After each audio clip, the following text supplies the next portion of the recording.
Komið sæl og verið velkomin í sjónvarp Víkurfrétta. Það ungt keppvíst par hjá okkur. Já, þau Davíð Guðlaugsson og Lovísa Ósk Davíðsdóttir.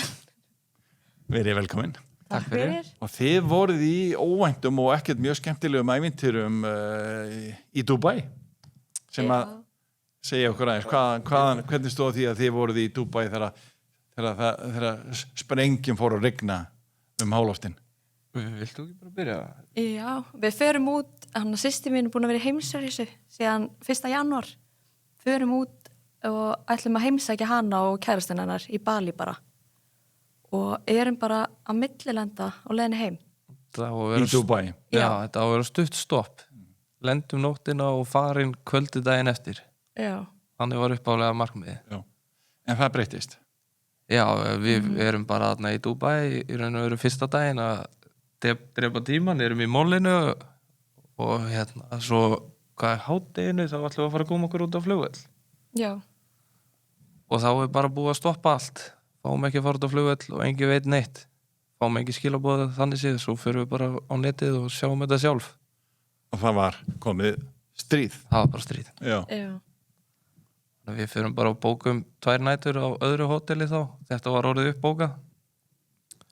Og kemur að tekur leigubílstjóri mót okkur og hann segir okkur eiginlega bara versta sem að gæti skeið núna næstu dag og segir okkur að bóka fleiri nætur og vera undirbúin að við værum föst þarna í eitthvað tíma. Já, hann vildi allan meina að við myndum ekkert er það ekki flogið í einhverja viku? Já, hann lét okkur vita því. Slæmafréttir fyrst. Já. En hvað gerir síðan þið upplifið stríðið? Já, við náttúrulega færum okkur þarna yfir á annað hótel og í raun og veru bara rólegur dagurinn þar sjálfur sér. Við erum bara í sundlauginni á rúftoppinum að hafa notalegt og svo byrja vöknum við nóttina þá er neyðar tilkynningin. Já, aðfarnótt sunnudags þá. Já. Þá kemur bara byrja símandi bara svona, veit ég hvernig hljóð þetta er. Kemur eitthvað svona neyðarhringing. Já, eitthvað svona alarmdæmi og að láta okkur vita að það er yfirvofandi flugskeyti fyrir ofan okkur og að leita okkur skjól í Jarabyrgi eða kjallara eða eitthvað álíka. Já, ekki vera nálægt gluggum og okkur svoleiðis, svo förum við fram á gang og þá er einhvern veginn allir komnir og förum allir niður stígan. Náttúrulega tökum ekki liftuna, þannig að við hlaupa kannski ekki allir, eða lappa mjög hratt. Panik ástand? Já, svolítið. létt þarna, alveg. Já. Og svo mætum við bara í lobbyið og það er allir á hótelinu komin í lobbyið. En engin svör að hafa, ekki frá hótelinu.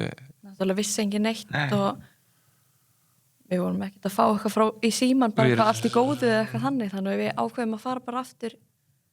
Þegar að verið þarna í einhvern 1,5 tíma og vorum við í sambandi við annað par á hótelinu og við vorum alveg sammála um það var aldrei neitt að fara að senda okkur aftur við mættum fara aftur og svo, þannig við ákveðum að fara bara upp á hótelherbyggju og reyna að leggja okkur eitthvað. Þetta voru ekki margir klukkutíma sem við gátum sofið þessa nótt þarna. Nei. Maður var alltaf að vakna við ykkur á sprengingar eða svona ykkur hljóð og kosmos sprengingar eða þotur þú varst alltaf var við þetta. Já, þannig að þið urðu mjög mikið var við þessi læti. Já, þessa nótt alveg mjög mikið. Sérstaklega þessu fyrstu nótt. Já. Hvernig er sú tilfinning? Ég veit, þið eru Keflvíkingar og alveg upp við að hér var bandaríski herinn og í dag eru herþóttur afturfaldan að fljúa hérna en Davíð, hvernig var þessi tilfinning? Eiginlega bara hræðilegt sko. Óvissan er svo mikil. Maður í raun og veru þarna sáum við ekki neitt heldur en við heyrðum þetta bara alltaf. Ekkert komið á netið neitt eitthvað þannig á þessum tíma. Það kemur allt daginn eftir. Þá getur maður séð vídeo hvað er í gangi þannig séð. Kom ekkert á samfélagsmiðlum til dæmis eða í fréttum eða sjónvarpi eða... Jú. Það kom svolítið mikið, en mikið af þessu var líka bara bull. Eins og TikTok og Twitter. Við eiginlega tókum bara ákvörðun að reyna aðeins að hunsa þetta út af við erum alveg bara hrættar og hrættari eftir því sem við skoðum meira. Þannig að það var eiginlega tekin ákvörðun að láta þetta eiga sig og reyna þá frekar bara að fara að leggja okkur.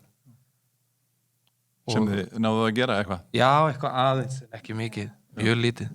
vorum svo bara vöknu snemma og förum niður í morgumat og þetta var alveg svona svolítið skrítið. Þarna talaði engi saman í þessu morgumat, Nei. það voru allir bara á sínu borði og mikið af fólki í símanu náttúrulega bara að reyna að ringja hingað og þangað.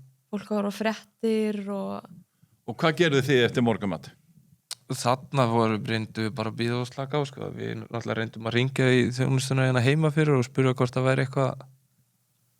Þá voru við raun og veru við þannig sé að lýsa þeim bara hvernig ástandi væri. Já. Svo þau hafa ekki gert sér ráð fyrir að... Ertu þá að tala um borgaraþjónustuna? Já, Já. eins og þau hafa bara haldið að vandamáli væri þá í Ísrael eða... Eins og hafi ekki verið vita hérna heima hvernig þetta væri út í Dubai eða svona. Við fundum það alveg, allir sem við tölum við og heldur allir að við værum í góðum málum í Dubai og væri allt í góðu þar, sko. Þannig höfðu þið samband heim? Hringdu í ættingja, foreldra? Já, Já. Þarna ræsum við í raun og veru út okkar eigin neyðarþjónustu og hringjum í bróður minn og pappa og þeir fara á fullt í að reyna að finna úti hvernig er hægt að koma sér þaðan í burtu. Dubai er náttúrulega bara hann í miðjunni, sko, á stríðinu, þannig séð. Já, bara, ef maður skoða kortið og þú horfir á löndin í kring þá er þetta bara... Mjög erfitt að komast í burtu þar, sko, Já. þannig að... Og hver var lausnin? Lausnin, við vorum ekkert rosalega ánægð með lausnina fyrst þegar við fáum að heyra þurfum að keyra yfir í Óman sem er land sem ég hafði aldrei heyrt Voruð þið þá búin að vera aðra nótt eða? Þarna erum við raun og veru Bara fyrst við svona verið að tala um hvernig... þetta væri eina lausnir, sko, og við Þið eruð vorum á hótelinu? Já, við erum bara Já. först á hótelinu þarna og erum að melta þetta og okkur líst ekkert á þetta. Og farið? Alls ekki spennt. En hvernig kom þessi lausn til hjá bróðinum? Hann sem sagt þekkir einhvern mann sem að vinnur í Óman og er í samskipti við hann og sá maður sjáir honum það að þetta ætti alltaf ganga upp Og sagði að ástandi í Óman væri líka að væri svona í lagi. það væri skárra í Óman, það var vísu búið að sprengja Einhverju höfnina, tvær hafnir Nei, var ekki... Já. ekki, allavega eitthvað tengt höfnunum í Óman, það eru eitthvað mikið merkilega. Reyna að spyrja. Og hver var hugmyndin að keyra til Óman? Sérst að fara í 6 tíma akstursferð yfir til Óman eða þá í Muscat í Óman, þar er alþjóðaflugvöllur. Fljúga þanga til... Fljúga þaðan? Já. Við vorum ekki þarna, vissum við ekki hvert við ætlum, það var ekki alveg komið svo langt Nei. þegar fyrst vildi þeir bara senda okkur til Óman og Út af það var verið að fljúga það en alls hingað og konar. þangað. Við vorum eiginlega, við ákveðum að ekkert alveg stökkva á þetta plani í upphaf, við biðum einn dag í viðbót, var ekki seinni partinn þá á sunnudegi þegar byrja aftur að sprengingarnar aftur, þá vildum við svona, þá vorum við alveg tilbúin að fara í þetta ferðalag. Bara að reyna að koma okkur í burtu. Þá hringdi ég aftur heim og sagði að við værum tilbúin að gera hvað sem er til að komast heim. Já. Og þeir sátu saman, þeir vinna náttúrulega saman feðganir, pabbi og bróður minn, sátu á skrifstofunni og þeir fóru á fullt að bóka fyrir okkur flug, hingað og þangað, endum á að fljúga frá Muscat sem er í Óman og yfir til Jeddah í Sádi-Arabíu. Og þaðan var svo áætlað flug til London. En hvernig var þessi akstur? Ég er svona forvitnilegt að vita 5-6 tíma akstur og hvað þurfti að fara gegn einhver landamæri eða hvernig? Það byrja þess að bara koma 2 kallar frá Muscat sem keyra til okkar og sækja okkur bara. Mæta þarna á hambirískur sportbíl. Ég horfði á þetta og sagði töskurinn okkar er aldrei að fara að passa í þennan bíl en einhvern veginn var hægt að tróða þessu öllu saman og svo byrjum við að keyra bara, þeir eru alveg voða glaðir og bara mjög ánægðir með að traffíkin í Dubai er svona lítilega, aldrei séð þetta og er mjög auðvelt að keyra þannig. Þeir voru líka alveg að keyra á góðum hraða. Já, ég held að meðalhraðan hafi verið að next örum 150 km hraða hjá okkur og við byrjum að fara á fyrstu landamærin og það er einhver atburðarás þar sem tekur við sem við fáum svo bara þvert nei að hingað fá ekki að fara í gegn og þeir voru alveg rólegir og svo þetta er ekkert mál, við förum bara þá á næstu þá bættist við eitthvað klukkutíma akstur lengra inn í landið og þar í raun og veru byrjar allt. Endur í einhverjum æfintunum þar? fyrst þetta mjög þægilegt. Já, fyrst gengur þetta mjög þægilega fyrir sig. Við komum bara inn og að bara stimpla vegabréfið og bara dvalarleyfi í 10 daga, þurfum ekkert að borga fyrir það, bara fólk tók vel á móti okkur fólkið og svo þegar við höldum áfram þá lendum við í smá vesinni með farangurinn þegar fara að skoða töskunar okkar. Það minjagripir frá Bali. Það sem þið voruð í fríi. Já. Sem maður mátti alls ekki koma með inn í landið. Já. Og hún alltaf skilin eftir út í bíl. Það náttúrulega svona aðeins öðru sem menningarna, þannig að ég þarf að fronta allt og ég tek inn í ykkur aðra byggingu og inn á skrifstofu þar. Að vísu fæ ég að hafa bílstjóran með mér. Já. Sem túlk eða svona bara. Og ég beið bara á meðan út í bíl. Þeir vildu náttúrulega ekki tala við konu. Nei. Hún fer á smá panik og ringir heim út í bílnum og ég veit að það var smá geðsræðing sem greip sig heima á þessum tímapunkti líka. Það tók líka bara eitthvað hálftíma eitthvað sem ég býðan bara ein út í bíl og veit ekkert hvað í gangi. Ekki mjög þægilegt. Nei, veit ekkert af hverju að taka hann það yfir í hina byggingun út að ég var búin að sjá. Já. Svo á einhverju tímapunkti inni þá hvíslar ökumaðurinn á mér að við bara borgum og segjum já við öllu og þá ættum við að mega fara. Og svo tekur einhver annar 20 mínútur í viðbót við og endanum þá hleypur hann út og sækir pening og við bara borgum á staðanum og ég kvitta undir eitthvað skjölaðan á arabísku sem ég mun aldrei vita hvað stóð á og við fengum að fara í gegn. Það var léttirinn þar sem var rosalega. Það mann lá leiðin til Muscat á flugvöllin þar. Við áttum eina nótt á hóteli þarna. Já. Við lendum þarna, Við komum 3:30 upp á hótelum nóttina. Já, þannig að við náum að leggja okkur þarna í ykkur 3 tíma. Vöknum 8:30 eða eitthvað svona. Já, vöknum þetta að vísu þarna við herþóttu hljóð, það var ekkert enn eitt herþóttu ævintýrið. Á nötraðall byggingin. En þessi minjagripur, var þetta eitthvað sérstaklega minjagripur sem fór í töðunar á þeim eða? Þetta var sem sagt þetta var upptakari sem lítur út eins og titlingur. Þetta er ekki vel séð. Nei, þeir vildi ekki eins og snertan. Það var einhverjum notað þá plastbóki eða þá ég þurfti að halda á hann út allt. En þið eru síðan komið til Muscat og búin að gista þar eina nótt og svo bænt á flugvöllin, eða ekki? Beint á flugvöllin þar, alþjóðaflugvöllin, hann bara ekkert stór, bara lítill og þægilegur þannig, eða ekki? Hann var nú alveg stærri en flugvöllin hér. Já, með við þá sem við vorum búin að vera á, þá var hann ekki stór, það bara... Já, flugvöllin í Dubai risa. Þannig að þið eru síðan komin í hálóftin, komin í flugvillina á leiðinni til London. Hvenær náðu þið að svona slappa af eða er betur við náttúrulega flugið frá Muscat til Jeddah þá slöppum við ekki af í 1 sekúndu. Við lokum ekki einu svona augunum og hún eitt skipt að horfa út úr vélina og það segir hún við mig ég held að það hefði verið elding fyrir utan þá lokaði ég bara hleran og sagði nú horfum við ekki meira út úr flugvélina þessum ekkert hvað þetta var og við erum aldrei róleg fyrir við erum bara komin vel út úr Jeddah þannig séð. Já. Það var samt smá öryggistilfinningir að setjast inn í British Airlines flugvél. Ég man það. Það var alveg... Bara þegar maður sá hana, það var gott. Það var svona... Þið voruð borðið henni? Já, það var líka fyrsta flugfélag sem að cancelaði öllu í upphafi. Maður var smá smeykur að þau kæmi kannski ekkert. Og svo þeir voru fyrstir að cancela og þá síðastir eiginlega að byrja að fljúga þannig sé aftur. Fyrir daginn þá voru sprengingar í höfuðborg Sádi, Ríad eitthvað og þannig að maður var ekkert en Jeddah vísu svolítið langt frá því. Já, Sádi bara risastórt þannig að ég man að ég sagði henni ekkert frá því fyrir en að við vorum að fara. Hún vissi ekkert af því sprengingu sko. Manni leið bara best þegar maður sá á kortinu í vélinni bara að maður var komin inn í Evrópu. Það var eiginlega mest í léttirinn. Þegar við vorum að fljúga einhvers staðar yfir Ítalíu og þar. Já. Komin frá öllu, þannig séð.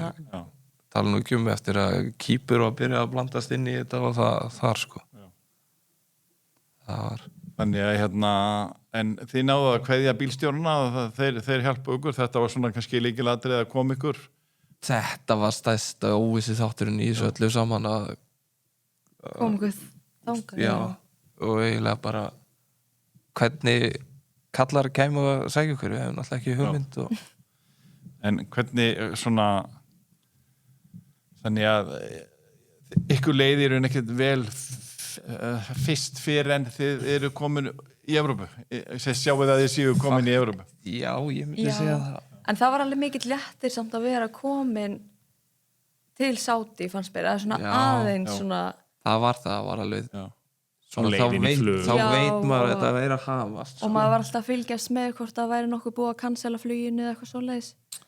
náttúrulega eins og fyrst er að þeir annað feðganir eru að skipuleggja þetta og þá erum við alltaf að horfa á öll flugin á þessum stöðum, þá var eitt og eitt alltaf að detta út, það var alltaf að koma að cancel og Og líka bara eins og þegar þú kefti nýtt flug frá Já. Dubai, það tók langan tíma, hann á laugardeginu kaupir hann nýtt flug sem átti að fara á mánudeginum og það bara, við fáum ekki vita að það er ekki að fara í loftið fyrir en 3 tímum fyrir flug, en við vissum svo sem að það var aldrei að fara að gerast sko. Þannig að því var laumað að mér að þú Lovísa og væri nú ekki kona einsömmul þannig að verandi ófrísk út í löndum hefur ekki kannski verið að þetta hefur gert þetta en þá erfiðara getur við sagt. já, það var alveg svolítið svona, mikið gráti kannski og Já. það var alveg erfitt. Eða ekki. Og hvernig Jú. voru svona símtölun heim og svona, voru þau mörg eða? Já, svolítið mikið til mömmu og pappa Já, og svona, já, örgulega mjög erfitt fyrir þau held ég. já. Lilla stelpan er að Já. grátandi út í löndum, lengst í burtu. Já. Föst, Já, og föst. já ekkert sem á þau gátu gert í raun og veru. Nei. En feðgarnir, þeir eru grjótarðir, bara búin að panta og bílstjóra og flug og... Mig grunar nú að þetta hafi spilað eins inn í ástæðuna fyrir að þeir ákveða Já, voru svona já, virkir að þeir vildu fá okkur tilbaka, já, vissu okkur leið ekki vel, já. það væri nú ekki gott að kvíða að hafa hana svona algjör að taugarhúfi að núti sko. Þannig að svona þegar horfið tilbaka er svona... Er þið pínu hissa að við ekki fengi kannski meiri aðstoð, kannski frá yfirvöldum, íslenskum yfirvöldum eða því að... Við náttúrulega fengum bara enga ástoð. Tóku bara máli í sína hendur. Já. Já. Og ég Fengu bara, ekkert, það fólk að við varum nú bara að fá e-mail frá þeim í dag þar sem þeir eru enda að byggja fólki að bara reyna að koma sér sjálf. Já. En Það þetta vera- var alltaf verið að segja okkur að koma okkur í burtu bara sem fyrst en samt ekki verið að mæla með því að fara þessa leið sem við fórum. Alls ekki. Þannig að maður var svona, vissi ekki alveg hvernig maður ætti að gera þetta. Hvernig úrskupunum maður átt að koma sér í burtu? Já. Þannig að var ekki góð tilfinning síðan bara lenda í London og sjá fyrir sér flug til Íslands? Ég held að við varum valhoppað úr flugvélunni í London. Það var, við vorum svo ánægðir. Já. Ég þrátt fyrir að vera svona ógeðslega þreytt eftir 3 daga ferðalag Já, byggðum mig ykkur 11 tíma þannig í þetta yfir á nóttina föst flugullinum bara. þar og úrstu okkur eiginlega, við erum eiginlega ekki búin að spá í hversu þreytt við erum, við vorum bara svo rosalega ánægð. Já. Þannig að þið sváu ekki mikið? Nei. Það voru, við fengum annað 3 tíma svefnin á mánudeginum og svo núna í nótt. Já, vorum vakandi rúmlega á sólarhring fyrir Já. flugi heim til London. Þá náðum við aðeins að leggja okkur. En nú er þið búin að lendi í þessari erfiðu reynslu. Hvað getið þið sagt við annað fólk sem að lendir í ykkur? Þið er náttúrulega, þetta er svaka reynsla sem þið gangið í gegnum. Bara að komast áleiðis. Já. Fólkinu sem er ennþá föst þarna, sko. Já. Það sé Já. Þannig að þið voruð heppin. ekkert smá. Já. Já. Við held að við munum aldrei geta að þakka feðgunum Nei. nægilega mikið og svo Íslendinglum sem hjálpa okkur líka sem Já. að starfara í Óman.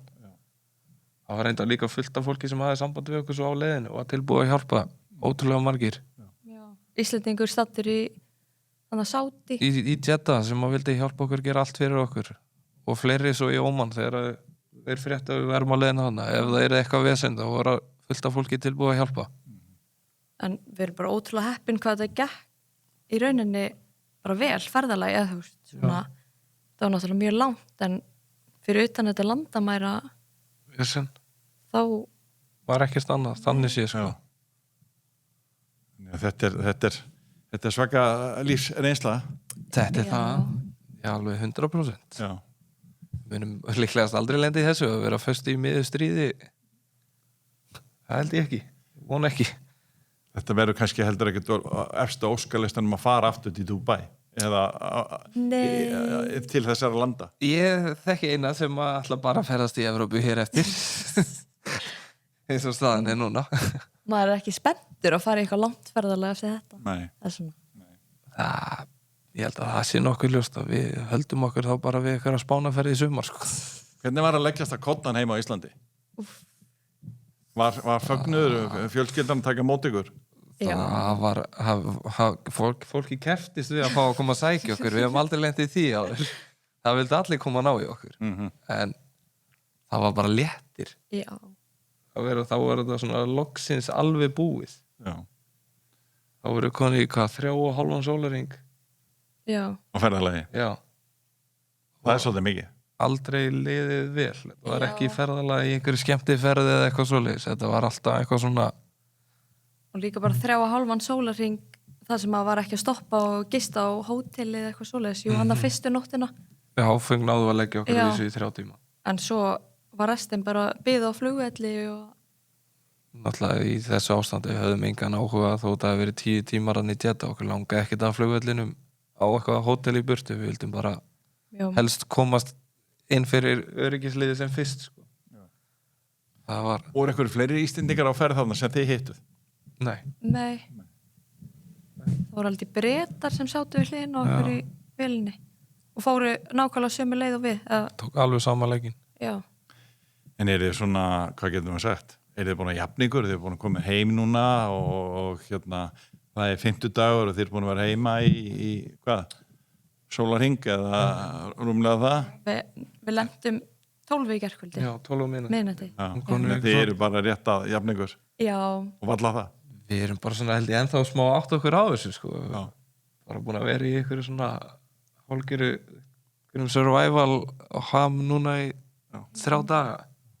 Líka minn ennþá svona maður er alveg þreyttur í bakinu og Þessi erfæra fyrir hana heldur en mig sko. Ég hef ekki Hnén passað með að vera ekki að kvarta. Já. Nei, þetta er bara maður sitjandi svolítið lengi. Já, Takk fyrir að deila þessari sögu með okkur og gangi ykkur vel. Takk ekkert mál, fyrir. takk hérlega.